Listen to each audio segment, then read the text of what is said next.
Welcome back, everyone, to the Bears Alpha Plays YouTube channel. Today is Monday, October 7th, and we've got some Monday Night Football to break down between the Saints and the Kansas City Chiefs. The Saints on the road in this game, trying to get a big win at Arrowhead Stadium after dropping back-to-back games the last 2 weeks. And the Chiefs going to try to protect home field advantage here. I'm going to also talk about a couple player props for this game. Hope everybody enjoys their Monday, and let's break down some ball. All right, guys, here's a recap of Sunday. Pretty entertaining Sunday. Jets early, plus 2.5, Aaron Rodgers. Not one, not two, but 3 interceptions cost the Jets the game.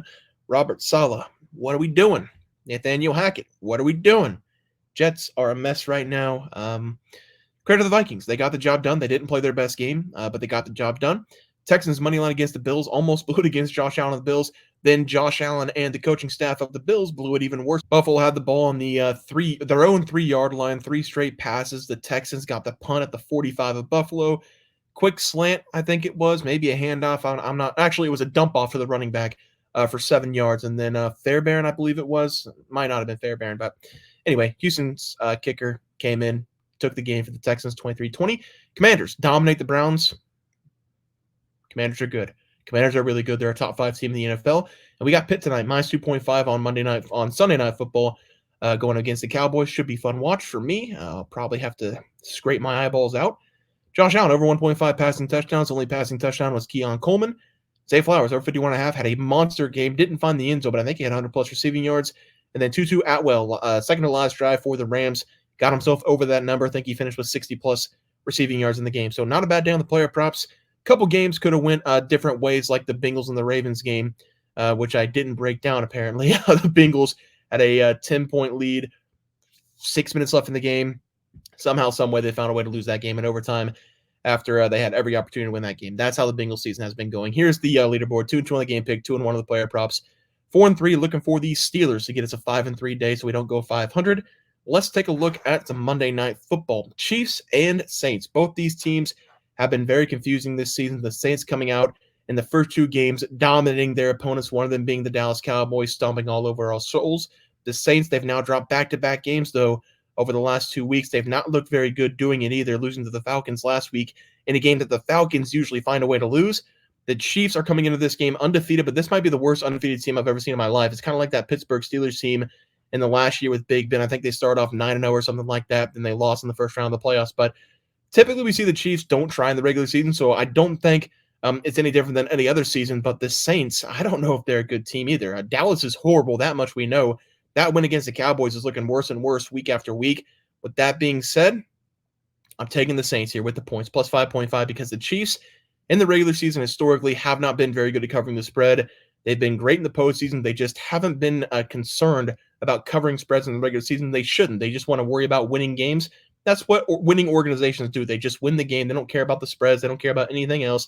They don't care if it looks bad. They don't care if it looks ugly. They just want to win the game, and that's what the Chiefs have been doing day in and day out. I don't think they're going to cover the spread in this game. I think the Saints can do enough to get the job done, plus 5.5. I'm also looking at the Saints to potentially score on the first drive of the game for them. We have seen the Chiefs in back-to-back weeks going up against the Chargers and the Falcons give up points on the first drive of the game. For some reason, teams are scripting out their first drive very well going up against the Chiefs defense, and then the Chiefs defense, they decide to we're good again, so we'll settle back into the game and dominate you. But I will take the points in this game, like I said, but if you're looking for a prop like the first drive, I think the Saints can find a way to score some points on the first drive, depending on when they get it first or second in the game. I do think the Saints can move the ball through the air. We have seen that the Bengals and the Falcons in 2 of the last 3 games, the Chiefs have been very vulnerable in the secondary, but they've been very good at stopping the run.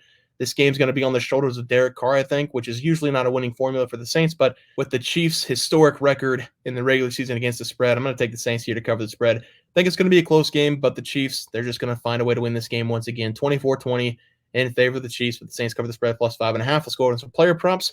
We're going to be looking at a tight end and a quarterback on different teams. We're going to start with the Kansas City Chiefs here.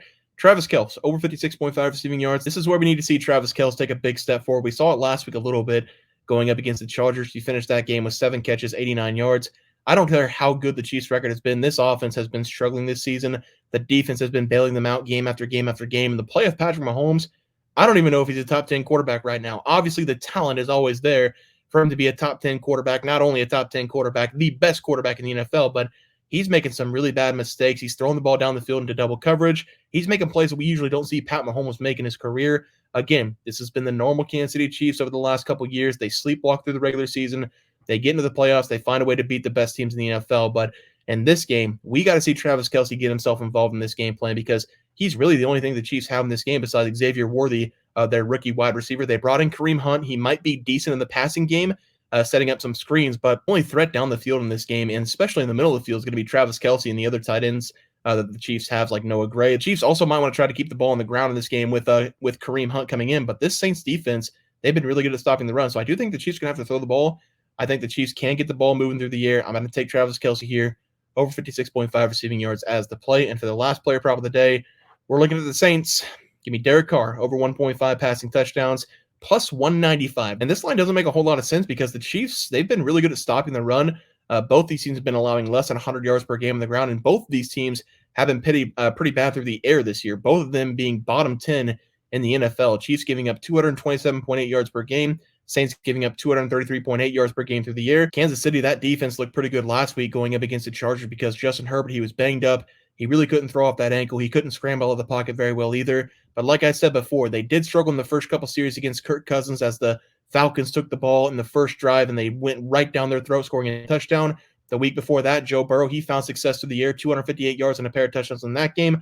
So I don't know why this is such a big plus money, maybe because the Saints have been struggling so much over the last couple of games. But the Saints, they've got weapons. Rashid Shaheed, Chris Olave. I think they can do some damage to the air here. So I'm going to take Derek Carr to have himself a day. Over 1.5 passing touchdowns, nearly plus 200 as the play there. Let's take a look at the recap graphic.